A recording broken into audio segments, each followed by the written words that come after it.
Ya, kembali lagi semuanya. Pada hari ini kita belajar lagi ya untuk materi TIU, penalaran analitis.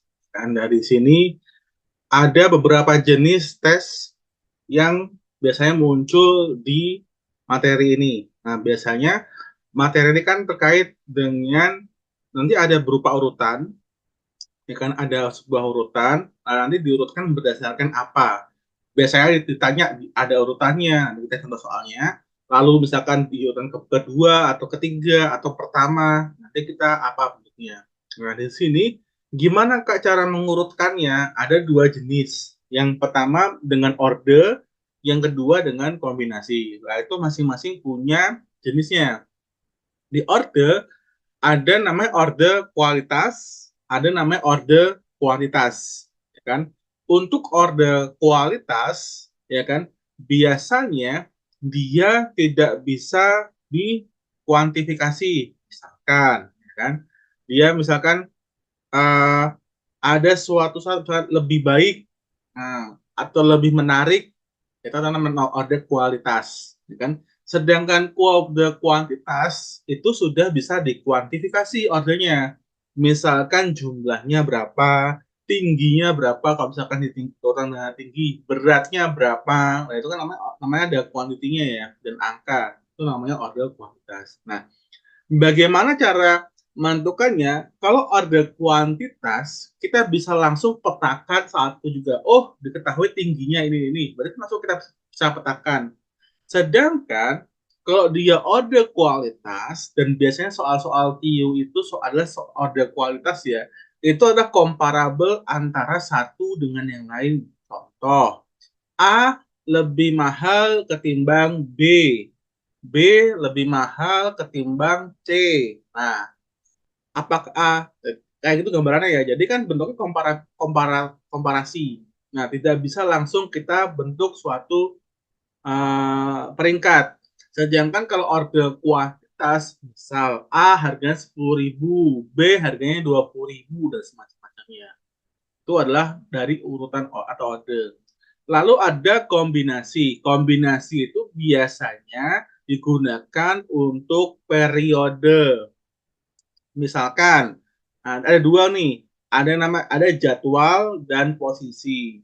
Nah, jadwal itu biasanya dia berupa hari, akan Senin sampai Minggu, jam, pagi, sore, siang, ya kan? Nah, nanti kita diminta, oh siapakah yang hari Senin, siapakah yang hari Selasa. Nah, betul namanya penjadwalan. Sama dengan posisi, nah dia ada beberapa misalkan sejajar, paralel, berhadapan, kebalikan. Nanti misalkan bangku sekolah ada susunannya A di depan B, A di samping C, ya kan? Lalu D di depan siapa kayak gitu pertanyaannya. Jadi berupa penggambaran. Nah, salah satu kesulitan dari jenis soal penalaran analis adalah kita harus bisa, ini kan soalnya berupa soal cerita, ya kan? Nah, kita itu sebagai manusia itu lebih mudah kalau kita tahu penggambarannya dalam bentuk visual. Contoh, ya kan? Posisi tempat duduk di kelas, ada teksnya kan. Nah, tapi akan lebih mudah kalau kita bisa mengejawantahkannya ke dalam bentuk gambar, ya kan? Tetapi itu kan pertama makan waktu, yang kedua kita kan kesulitan, ya kan? Ah, nanti akan ajarkan gimana caranya, nggak perlu dibaca semua, kita baca poin-poinnya saja. Kita langsung ke contoh soal. Nah, umur AV 4 tahun lebih muda dari Brad. Nah, kan? Umur Brad 6 tahun lebih tua dari umur Crow. Dara lebih tua setahun dari Crow. Nah, ini adalah kombinasi antara kuantitas dan kualitas. Nah, kenapa kombinasi? Karena ada keterangan angkanya. Dan itu kemungkinan nanti akan berefek. Ada 4 tahun, 5 tahun, 6 tahun, dan 2 tahun, ya kan? Dan setahun, ya kan? Itu artinya adalah tanda-tanda kuantitas. Tetapi dia juga comparable. AV dibandingkan dengan Brad, Brad dibandingkan dengan Crow. Nah, lalu Dera juga bandingkan dengan Crow. Jadi ini adalah bentuknya kualitatif, ya kan? Nah, dalam kedua kombinasi ini, gimana Kak cara mengerjakannya? Nah, kalau Kakak cara mengerjakan, kita langsung ke soal dulu. Ini kan dari sini sampai sini itu adalah kontennya. Nah, lalu kita tahu apa yang ditanyakan. Yang ditanya itu dari yang tertua sampai yang termuda kan. Berarti dari empat itu kita urutkan yang mana yang paling tua, mana yang paling muda. Nah, dari sini kita lihat kalau diurutkan, kita cari potensi mana dari pilihan A, B, C, D, dan E ini yang bisa dieliminasi. Kenapa teman-teman? Karena begini, jenis soal seperti ini itu kita perlu konfirmasi lagi ke jawaban. Nggak bisa, bisa, tapi akan lebih cepat kalau kita juga bolak-balik antara membandingkan soal dengan membandingkan dengan jawaban. Nah, kenapa? Karena ini adalah pilihan ganda. Dan sebenarnya opsi-opsi ini adalah alat bantu dari soal. Nah, begitu teman-teman. Bagaimana caranya? Kita lihat cara pengerjaannya. Umur AV 4 tahun lebih muda dari Brad. Nah, berarti kita taruh AV di sini, Brad di sini. Kasih jeda yang agak panjang. Kan 4 tahun kan? Jedanya 4 tahun. 4 tahun. Lalu umur Brad 6 tahun lebih tua dari Crow. Berarti Crow di sini kan? Nah, kasih jeda karena 6 tahun. Oke. Nah, umur Dera lebih tua setahun dari Crow. Nah, berarti lebih tua berarti di sini ini Dera. Nah, ini cuma 1 tahun. Nah, urutkan dari yang paling tua, berarti kan di sini tidak ada keterangan lain kecuali yang paling tua itu adalah AV. Langsung kita cek ke jawaban. Nah, untungnya dari semua jawaban ini yang apa yang menaruh AV paling tua itu hanya opsi C. Nah, karena tahu opsi C, ya kan? Kita langsung ya udah berarti karena udah tahu jawabannya C, jawabannya ini kita cross check. Nah, masuk akal nggak? Oke. Pertama AV, oke benar. Kedua Brad, oh iya benar. Ketiga Crow. Terakhir Dera. Nah, di sini kan ada yang aneh nih. Bentar. Oh, ini kebalik ya teman-teman ya. Nah, ini kan kita baca umur AV lebih muda. Nah, ini berarti Brad. Nah, berarti di sini adalah AV, ini adalah 4 tahun. Nah, lalu umur Brad 6 tahun lebih tua dibandingkan Crow. Berarti Crow di sini. Ini 6, ini adalah Crow.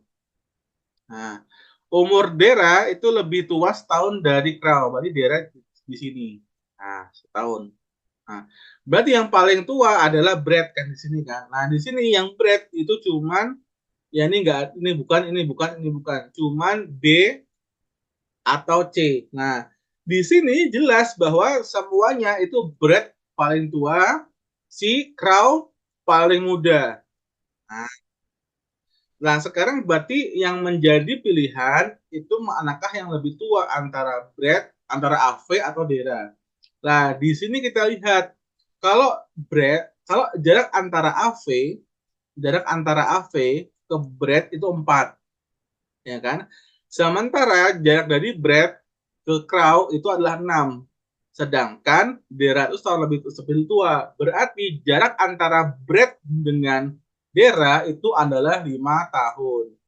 Nah, sehingga kita bisa tahu bahwa AV lah yang lebih tua. Jawabannya adalah B. Nah, begitu.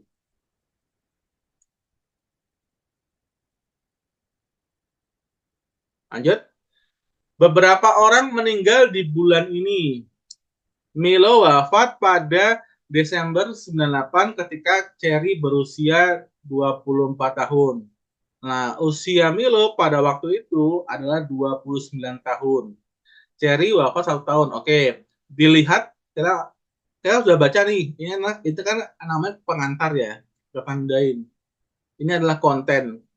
Kita baca, dilihat dari namanya hidup di dunia, urutan yang terpanjang usianya, artinya usianya yang mencapai angka kuantitas paling besar ya, 80 tahun, atau 90 tahun, dan semacam-macamnya.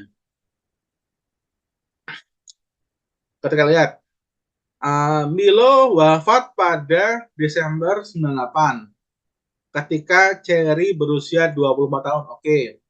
Milo pada waktu itu 29 tahun. Oke, kita langsung tahu bahwa Milo itu adalah 29. Nah, berarti ini adalah patokan karena kita sudah tahu angkanya berapa. Kan Milo meninggal tahun 98, ya kan? Nah, usia Milo pada waktu itu 29 tahun, artinya dia meninggal pada umur 29. Artinya kalau ditanya adalah usianya terpanjang, maka Milo itu sudah bisa kita tahu kuantitasnya, yaitu 29 tahun. Kita baca lagi. Cherry wafat 1 tahun setelah wafatnya Milo. Nah, ketika Milo meninggal, Cherry itu 24 kan. Nah, 1 tahun setelah itu berarti tahun 99, Cherry meninggal. Berarti Cherry umurnya adalah 25. Berarti ini tipe jenis soal kuantitas ya kan. Oke. Cherry 25, Milo 29. Udah ketemu 2 orang ini. Lalu Peter wafat pada 2015 ketika Barry seharusnya merayakan ulang tahun ke-28. Lain katakan seharusnya. Artinya ada kemungkinan si Barry tidak nyampe ke umur 28. Barry meninggal setahun sebelumnya. Berarti di tahun 2015 si Barry seharusnya umur 36. Tapi dia meninggal setahun sebelumnya. Artinya si Barry itu adalah 37. Nah, usia Peter pada waktu meninggal itu adalah 58. Berarti Peter paling tua ya. Nah, 58. Nah, ini adalah tipe-tipe soal kuantitas, teman-teman ya. Tidak ada terlalu banyak komparasi, tapi kita bisa cari tahu berapa angka untuk masing-masingnya. Kalau sudah ketemu angka ini, ya tinggal diurutkan. Berarti kan paling tua Peter. Berarti kalau nggak B, ya Delta. Ya kan? Lalu kedua pasti Barry. Benar. Ketiga tuh Milo, terakhir Cherry. Berarti jawabannya adalah Delta. Nah, itu adalah tipe soal kedua, yaitu tipe soal kuantitas. Teman-teman disuruh mencari angkanya berapa gitu. Nah, tipe soal kuantitas ini relatif lebih mudah dan relatif jarang kepleset. Tadi kan kita sendiri agak kepleset ya antara muda dan tua. Cuman di sini karena dia bentuknya kuantitatif itu kita lebih aman. Nah, oke, ini soal ketiga. Di sebuah toko menjual berbagai macam yang dibutuhkan pelanggan dengan harga berikut, lebih mahal. Oke. Berarti ini adalah soal dengan kualitas karena ada komparasi dan komparasinya juga lebih banyak. Nah, barang yang harga dan tingkat kebutuhannya berada di urutan kedua. Nah, teman-teman kalau ketemu soal kayak gini, teman-teman langsung aware ya bahwa di sini yang ditanya itu adalah yang harga dan tingkat kebutuhannya itu nomor 2, ya kan? Berarti teman-teman tidak perlu mengukurkan. Nah, apakah perbedaannya? Perbedaannya nanti bisa saja di tengah kita tidak perlu mencari yang lain. Nah, di sini kan ada 2 nih. Ada harga dan ada kebutuhan. Nah, di sini teman-teman ingat bahwa harga dan tingkat kebutuhannya berada pada urutan kedua. Artinya, baik harga maupun kebutuhan dia sama-sama di peringkat kedua. Artinya apa, teman-teman? Teman-teman cukup mencari salah satu saja. Nah, manakah yang lebih dahulu ditemukan? Harganya tingkat kedua atau tingkat kebutuhannya di nomor dua. Nah, kenapa? Kalau udah ketemu salah satu saja, maka diasumsikan yang lain juga sama. Misalkan, ya kan? Oh, langsung nih Kak, kita tahu kalau jaket itu harganya termahal nomor dua. Berarti jawabannya itu. Perlu nggak mencari tingkat kebutuhannya? Nggak perlu, karena diasumsikan sama. Nah, gitu. Jadi kita bisa jadi nanti menghemat cara membaca soalnya, jadi lebih cepat dan semacamnya. Yuk kita baca yuk. Di toko menjual berbagai macam pakaian yang dibutuhkan pelanggan dengan harga yang bervariasi. Oke, nah kita lihat dulu dari harga ya. Berarti kalau ada namun itu kan artinya perbatas antara harga dan kebutuhan. Kita baca harga dulu, berarti depannya aja. Jaket itu lebih mahal ketimbang ini sweater ya, Jakarta ini sweater ya, ketimbang sweater. Oke, ini kan. Sweater lebih mahal ketimbang kardigan. Otak hapus dulu lah, biar nggak bingung. Nah, jaket itu lebih mahal ketimbang sweater. Sweater lebih mahal ketimbang kardigan. Oke, di sini. Kenapa kok kakak jeda kak? Ini kan jeda nih. Nah ini penting ya. Jadi dalam peringkat siapa tahu nanti bisa aja kemeja masuk di antara J dan S, kemeja masuk di antara S dan K, itu semacam-macamnya itu. Oke, lanjut. Kardigan lebih mahal dari kemeja ini K ya. Berarti KE. Ya kan? Kemeja lebih mahal dari kemeja lebih mahal daripada kaos. Nah, berarti kalau di sini itu jawabannya adalah S, adalah sweater.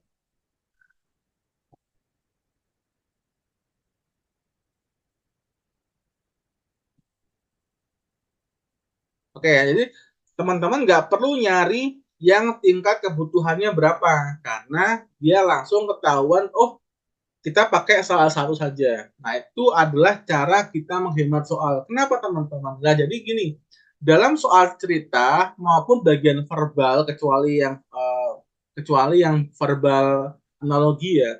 Nah, dia ada namanya access information namanya. Jadi teman-teman akan ditemukan berbagai macam informasi tambahan yang sebenarnya tidak penting untuk mencari jawaban. Jadi teman-teman langsung berasumsi bahwa pembuat soal itu membuat soal dengan benar sehingga kalau teman-teman diminta A dan B tapi dengan mencari A saja teman-teman sudah tahu jawabannya, teman-teman nyari A saja karena ini terkait dengan waktu. Oke, demikian pada hari ini, kita belajar lagi besok. Selamat pagi.